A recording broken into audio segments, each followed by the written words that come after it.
Okay, brilliant. That's us started. Cool. Another interview, another exclusive interview for everyone from the Fruitfest community and my YouTube channel as well and everything else. We have Ted Carr, speaking to Ted Carr again. And Ted came to the Fruit Festival in the UK last year from all the way from, I don't know if Vancouver, you Canada. were, yeah, well, I don't know if you were living in Hawaii last year or was it Hawaii you were in last year before the festival? Or you were in Canada before the I festival? was in Canada before, yeah. And you came all the way to the UK. That's right. Um, Never been here before, I don't think. No, my first time in London. I absolutely loved it. Highly rate it. And came to the Fruit Festival for the first time as well. And played a big part in it. And I think you gave three talks and Mhm. played a big I'm a part. fan, dude. I'm a fan. It was an amazing festival. It went well. It certainly went well. Um, so, are you looking forward to coming back? Yeah, man. It's like if I didn't, I only do what I'm really excited to do in life. I only do what I'm really looking forward to do. And there's no way I'd fly across the world and waste my time doing anything that I don't want to do. This festival is like, I will go out of my way for this festival, man. I'll do whatever it takes to get to this festival. Great, 100%. fantastic. It's worth, like, when I was at the festival last year, I spoke with Ann Osborne, and I was like, Ann, everything I do all year long is to prepare me and to allow me to get to these events and to experience what I'm experiencing here at this event. Like, I live for these events. That's When I'm actually at the event, something, yeah, I mean, no. that's something that you said to me actually years ago before probably the festival, before my festival's on. Um, but you want this to kind of be something where it's a year round. You want it to be like a Yeah. year round festival experience There should because, be festivals every weekend, dude, all around the world. and you can be Definitely. the one of the main star attractions. Nah, dude, everyone's like when you're at the festival, you're like, hey, there's so and so from YouTube, there's so and so from YouTube, there's like my idol, there's that guru. But then like all around you, there's these other up and coming all stars and all these up and coming like best friends and people you really want to get to know a bit more.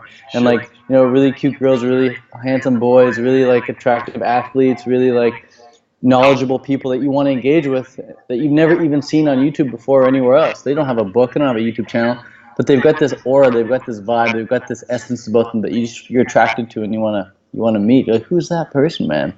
Um, I love it too. I and think they're yeah, special. I know exactly what you're talking about. mm, it's special. Now this things have changed for you this year. There's a lot of things, but there's so many questions to ask. But one thing I want to ask you about that I think some people will be interested in is you've obviously lived in Thailand, you've lived in Hawaii, you seem to travel, live in a lot of places. What are the benefits? What are the drawbacks in some of these different Sure. places? Sure, well, I'll compare the two. I'll compare Hawaii and Thailand really quickly, and more specifically, I'll compare Hilo, Hawaii, where I am now, and Chiang Mai, Thailand, where I spent the past couple of years, Okay, pretty much full time. So for starting with Chiang Mai, Thailand, that's like it's a big place where everyone goes. All tons of vegans go. I remember watching years ago, you and Connor and Jake were in Chiang Mai, Thailand, absolutely. um, and it's where it's like the Thai Fruit Festival is, and it's really cheap, really affordable. The fruit is great. The weather is great. Really friendly locals, and really easy to get a 1 year visa there. Like everything about it is just really easy to just Sure. get there, stay there, and live on the cheap. And it's if you go to nomadlist.com or like this digital nomad website, one of the top digital nomad sites, it ranks the best places in the world to live as a digital nomad, Uh-huh. and Chiang Mai is number one. Seriously? It's just, yeah, it's number one because it's got great everything, dude. Great weather, great fruit, great accommodation, cheap everything, and good Wi-Fi, good enough Wi-Fi. Um, so Chiang Mai is great for that. As those are the pros. As far as the cons, um, the government is a bit shady. There's some shady stuff going on. Um, you can pay people off, or other people can pay other people off. The roads are quite dangerous. The air pollution is horrible, and you're surrounded by people who don't have that much money. And Right. as social creatures, we justify how we are by the people around us. And if we're constantly hanging around people who don't have much money, then it's going to be hard for us to make more money as well. So, if you want to fly with the eagles, you got to hang with the eagles. You can't be hanging with the chickens. So in Hawaii now, moving over to Hawaii, there's way more eagles here that I found. Way more people who are into making more money, into delivering like great value in the world.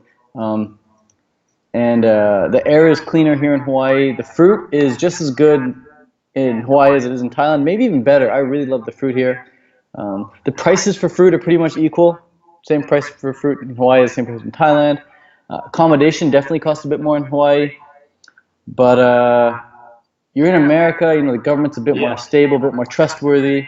The American dollar's there. Amazon shipments come quickly, within just a few days, where in Thailand it could take weeks or never show up at all.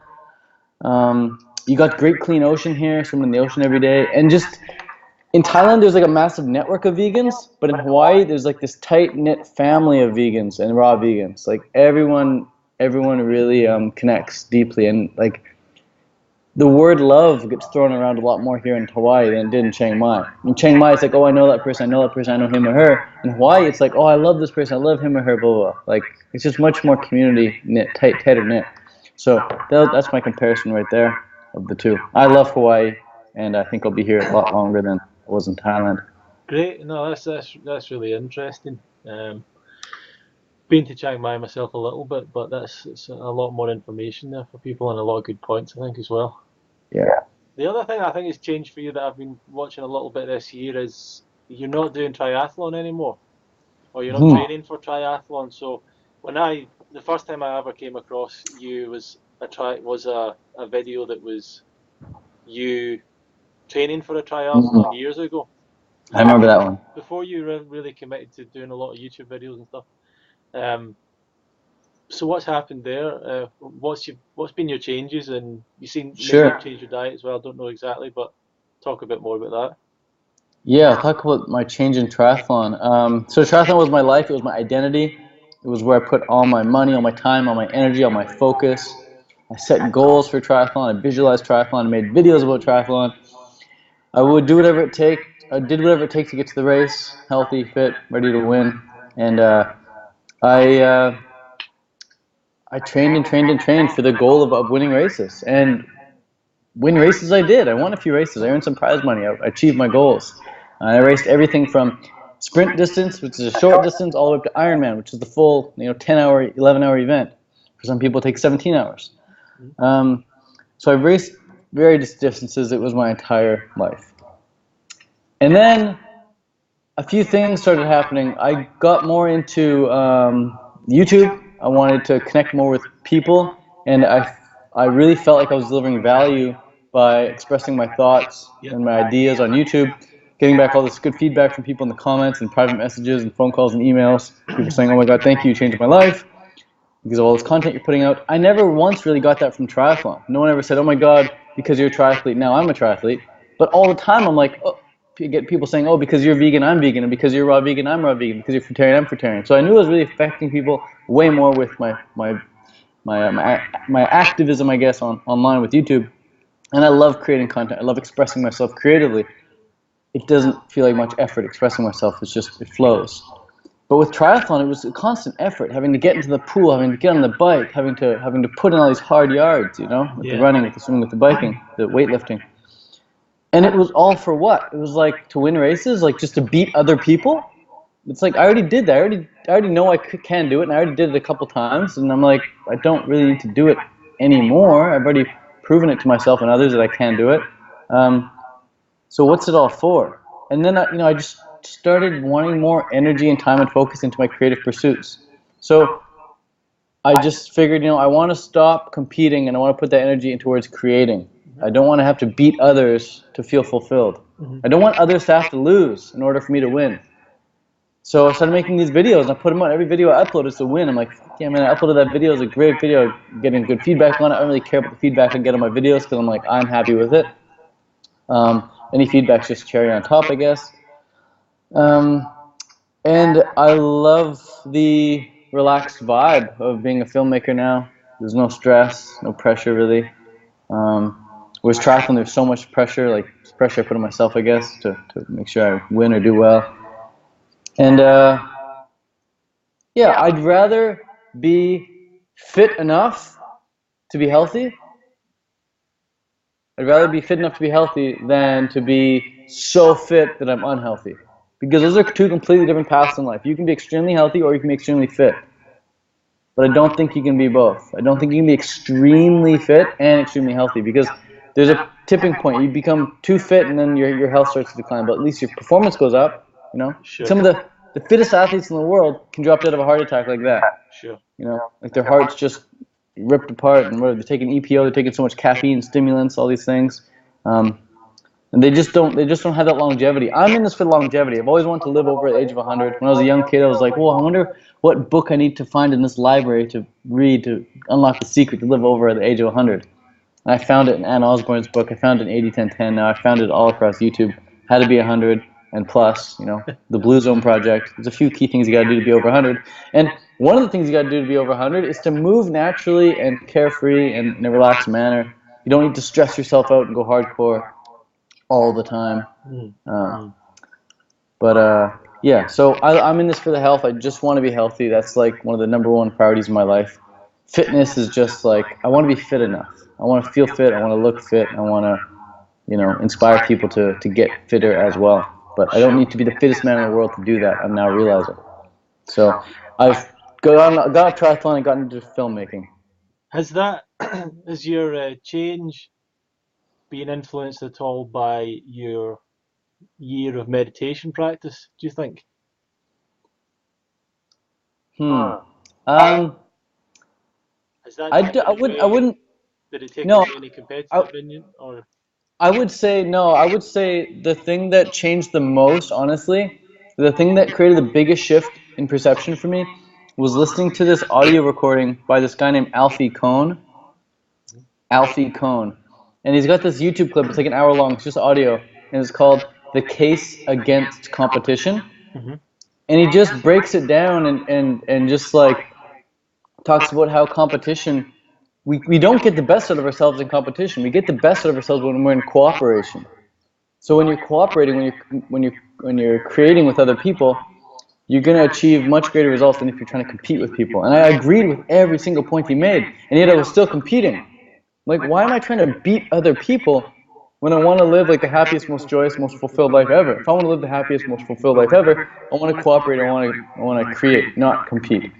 And so just hearing this audio from him, it totally resonated in the same way that understanding that humans are frugivorous animals, therefore we should eat fruit. When you understand that humans are frugivorous animals and that we should eat fruit, and then you go and eat other food, you're constantly feeling a bit like, what am I doing, man?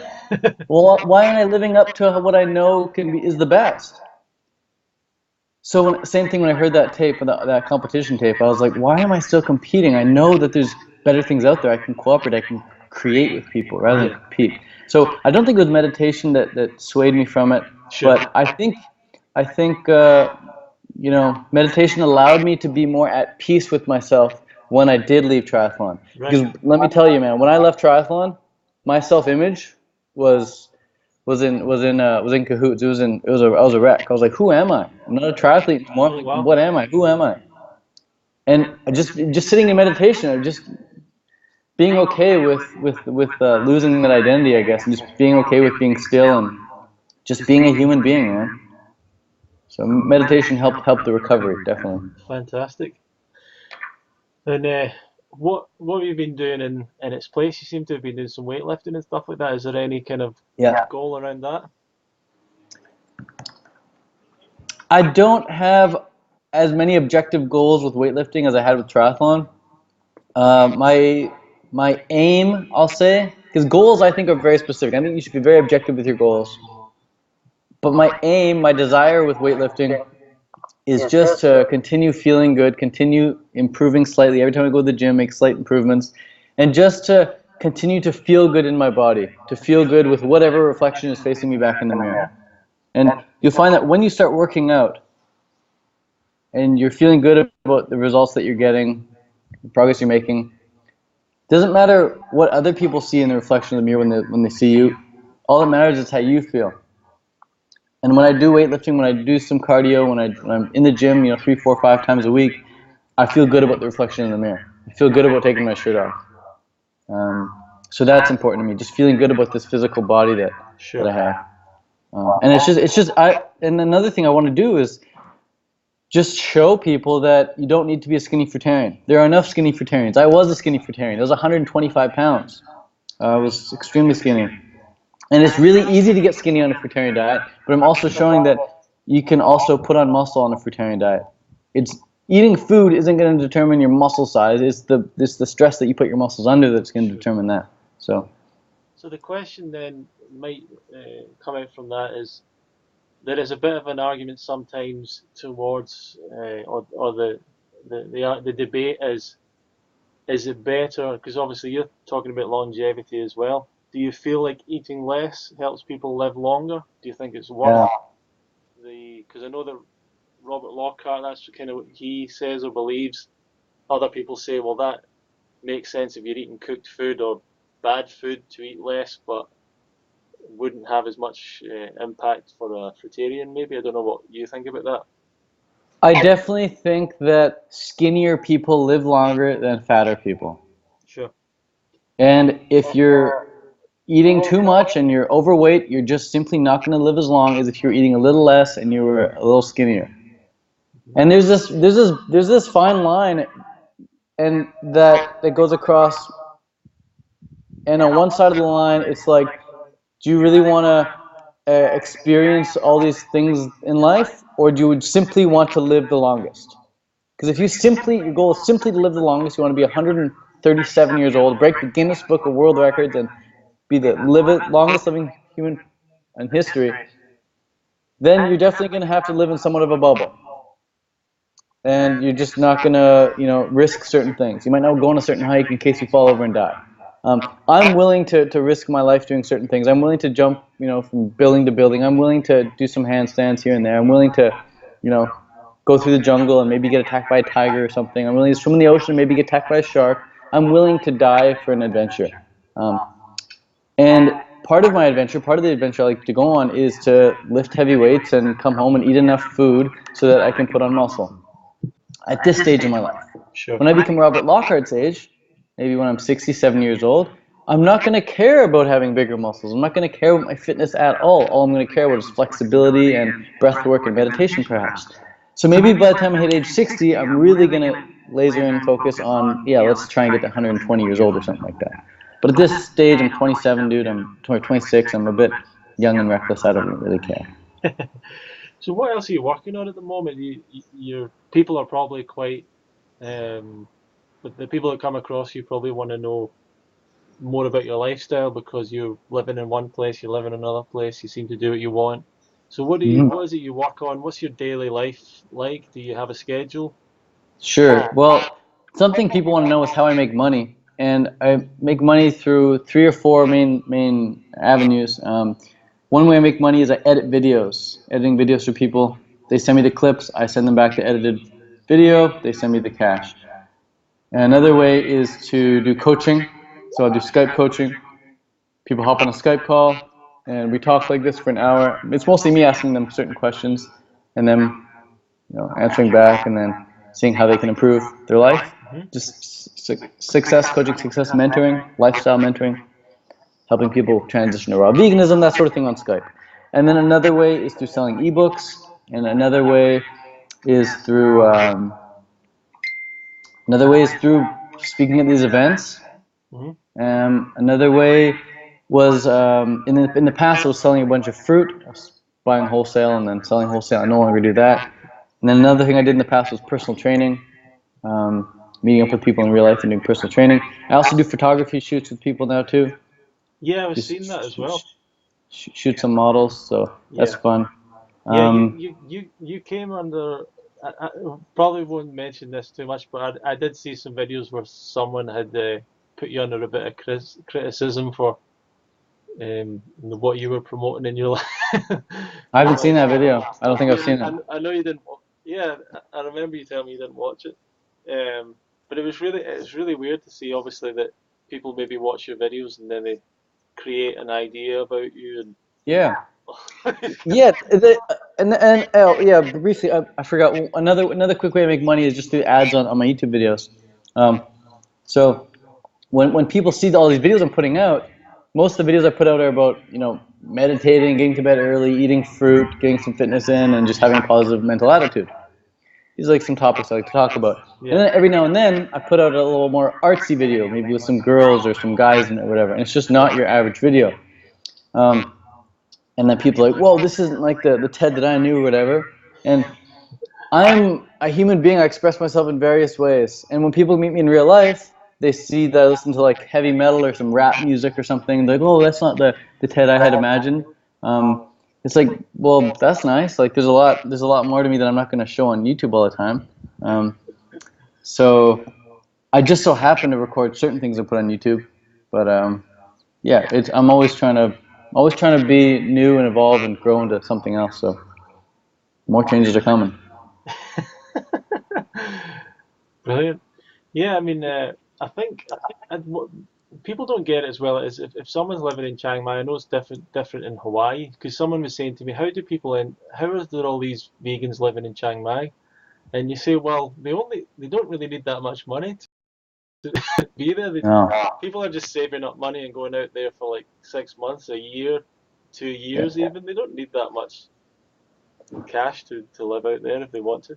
Yeah, you can live with like $400 or $500 a month. Mhm. Yeah, I was thinking as well, some other things that you've spoken about.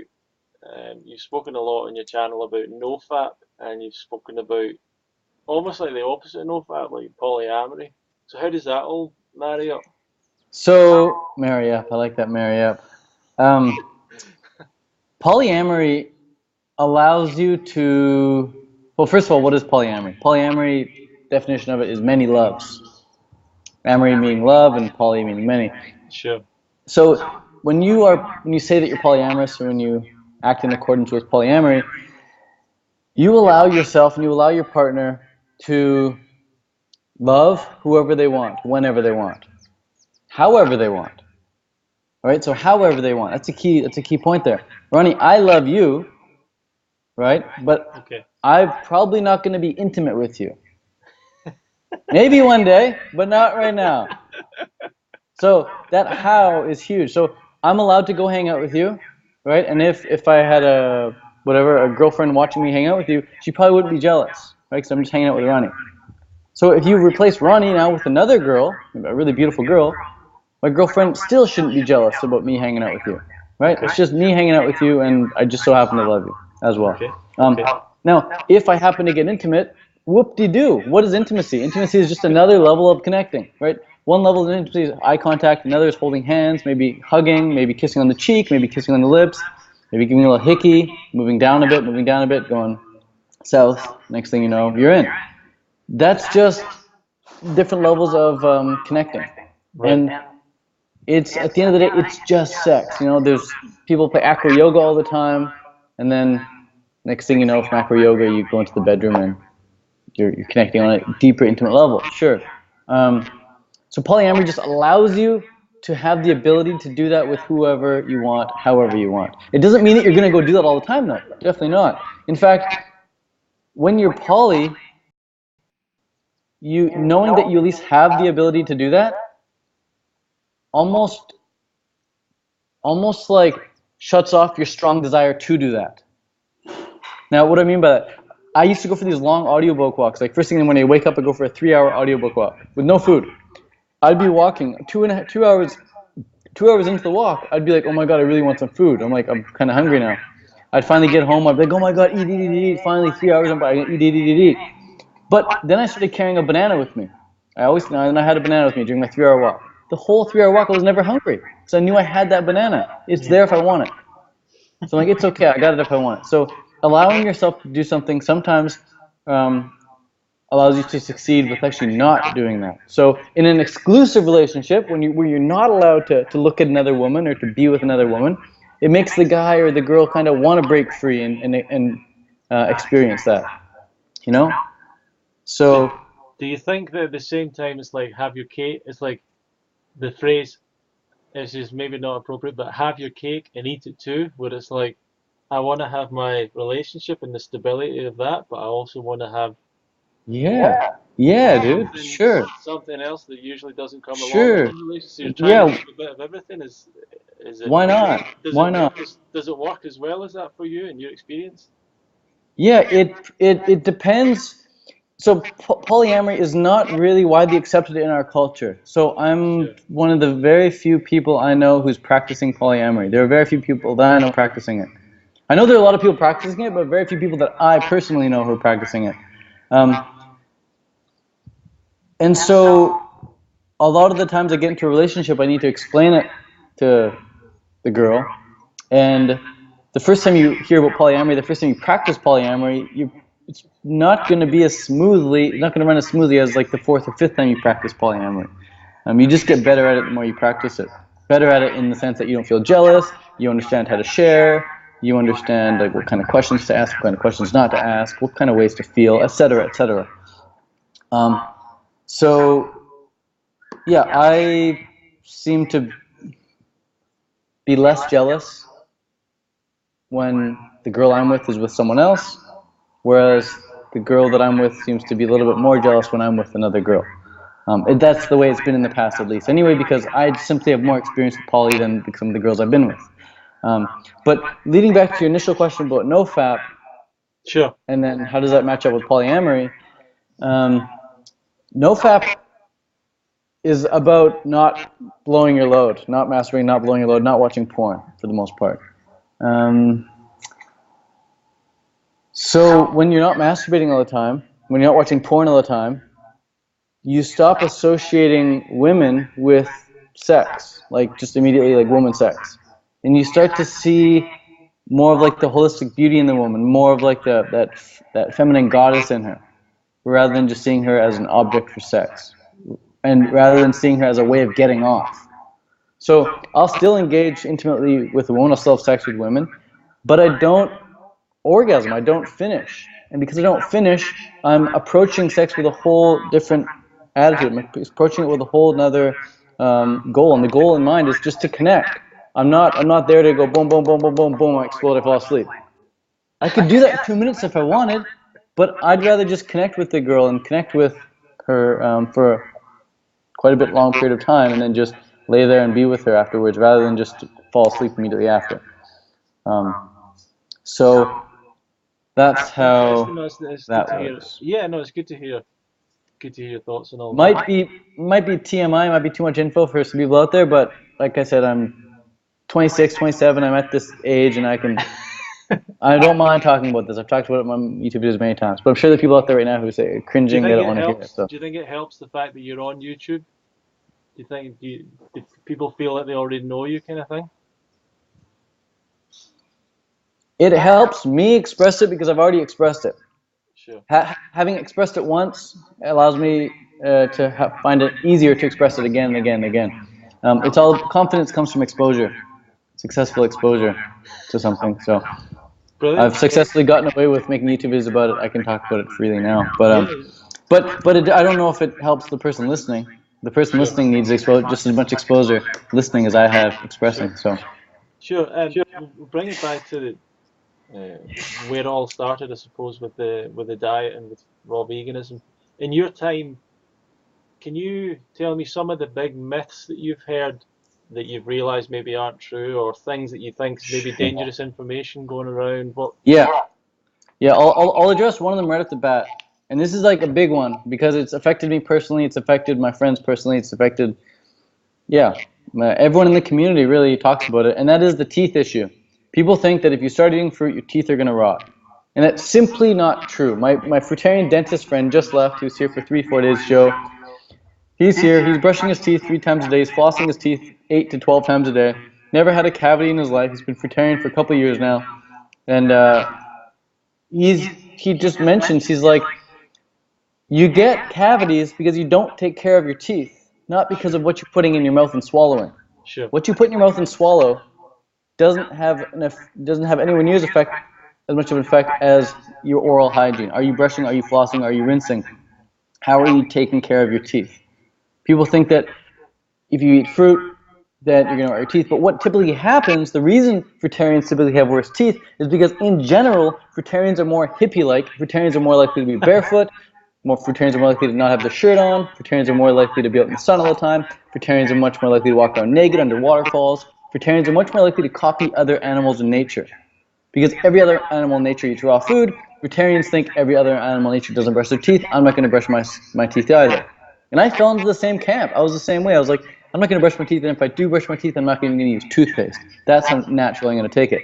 And then I started getting a few cavities, and I was like, oh crap, put on the brakes, I'm going to start brushing. And then got to brush some more, got to use some floss. Now that I started brushing using floss, the cavities stopped coming. It's all about taking care of your teeth. So if you've got a cavity, it's just getting it filled. But don't think that if you keep eating fruit, you're going to get more cavities. Just know that if you brush and floss several times a day, every single day, and take good care of your teeth, rinse between meals, your teeth are going to be fine. That's the biggest myth out there right now, next to the, of course, the protein myth and things like that. Yeah, what do you think about supplementation, all that stuff? Do you do any of that? Are you worried about it? So something I've just recently started experimenting with, I'm not sure how long I'm going to carry on with it, but just recently started experimenting with, I started putting some hemp into my smoothies. Every now and then I'll put some hemp in, not even every single day. But I've been speaking a lot with my friend who's into weightlifting, big time here, he's vegan, and he's saying, he's like, Ted, like if you're lifting all these weights on a fruitarian diet, and you add in some protein, your gains are going to be so much better. And he's convinced me, talks about it every single time. I'm like, all right, I'll go for it. So I'm just adding in some raw hemp powder to my smoothies. It's boosting my protein macro a little bit. My digestion isn't impaired that much from it, so I'm like, it's all good. But I honestly think that if your goal is health and your goal is just to be at a really good fitness level, you don't need any supplementation unless you have the mentality that you do, you have the belief that you do, and your levels are coming up low. Then I know that if you start supplementing, your levels are going to go up. Your belief's going to be like, oh, thank God my levels are going up. So I'm supplementing. You're just going to be able to sleep better at night knowing that your levels are all good. It's a big mental game for sure. And placebos are legit. Yeah, absolutely. The power of placebo is so legit. You mentioned something really interesting there, because it's that fine line between the man-made and the natural, and the idea that natural's always better is what a lot of people maybe assume. That, and obviously with the diet, that's what we're looking to try and have. But even things like, I was on a forum today, and a guy was saying wild food is always better than cultivated. No, like wild fruits are always better than cultivated fruits.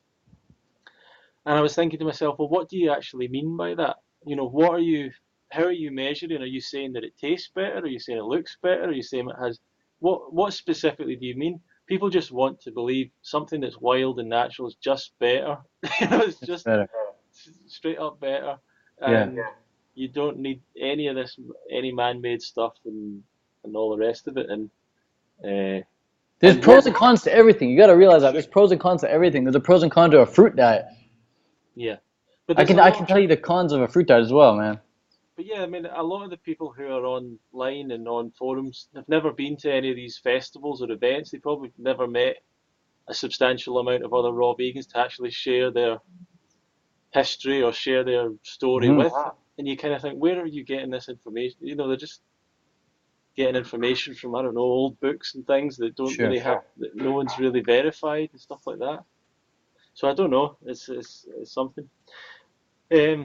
We're coming up to festival season in the next few months.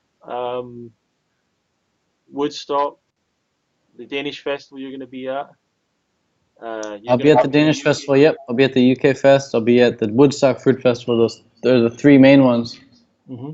So tell us a little bit about Woodstock. Firstly, as what's your history with that? Well, yeah, it's the first festival I ever attended. It was an absolute dream come true. I felt like it was around that time when Woodstock came out that I first realized that like I'm the creator of my own reality. And all I was focusing on at that point was just fruit, community. I wrote down on paper like I live in a community of like-minded fruitarians. I was just visualizing what that would look like.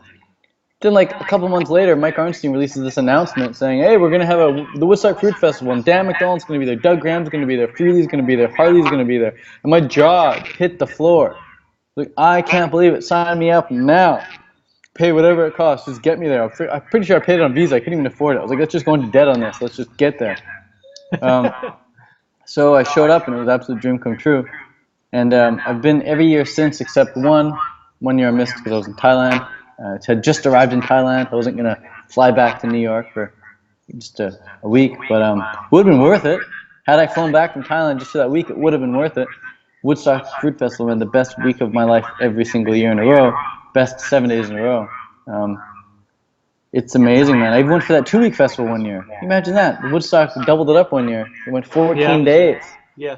That was a long 14 days, man. But it was a really special time. Best time spent for sure. That's to me, these events are like they're really special right now. Maybe they're going to get bigger. Maybe they're going to stop. Who knows? And I just think that anyone that's missing out on them right now that isn't going, whichever one, and I know I've got a vested interest because I run a festival, but Dude. the only reason I started it was because I enjoyed, like yourself, I love being at them, so I wanted to give back. But um, hearing you talk about it excites me. It just reminds me of what it's like and how powerful it is, and it is just the best place on earth to be is at one of these events. For some reason, sometimes I don't even understand exactly why, but just the people and the atmosphere and um, even the information. I love the Yeah. information as well. I love the exchange of knowledge and the different people that come and share something. Yeah, the quality of your life is. I mean, the quality of your relationships reflects the quality of your life. When you're at these festivals, everyone is your best friend. Your quality of your relationships at these festivals, you're either best friends with someone or you're madly in love with someone there. Like there's those two spectrums of people there. You're best friends with people you're absolutely in love with, and everyone you interact with is like they lift you up and you're lifting them up. And you just back and forth, back and forth, back and forth. By the end of the festival, you're so freaking high that the danger of these festivals, Ronnie, you should maybe put a warning somewhere on your website, warning people of the danger, is that when you leave the festival, you will be extremely sad. You will be sad to leave, and you might even go into a little bit of depression for a day or two, Sure. just having left your family and everyone you love. Like when you're at the festival, I asked a question last year. I spoke at Woodstock and UK, and I said, "Can I see a raise of hands? Who wants to leave this festival at the end of the day, at the end of the week?" Nobody put up their hand. Not a single hand was raised. People do not want to leave the festival. They want to stay. And so when that day comes to leave, people are like, "Why am I leaving? Why do we have to go? Like, this is stupid. Let's just stay, you know?" It's like they're starting. Next thing you know, they'll be picketing with protest signs. We're staying. Uh, so there's definitely that post festival dip that you experience because the Sure. high is real. You really do get high at these festivals. You get so high at these festivals from the communication between the people that you're with that you don't really need to eat that much food. I eat way less food. If I'm Yeah. normally eating 3,000 calories a day, at these festivals I'm probably eating 1,500 calories a day. And I Sure. feel great. You Sure. lose weight coming to these festivals not because you're eating fruit, but because you're hardly eating anything. Yeah, no, I think they're really special. Whichever one. There's also an event there's a festival in Spain as well to mention to people.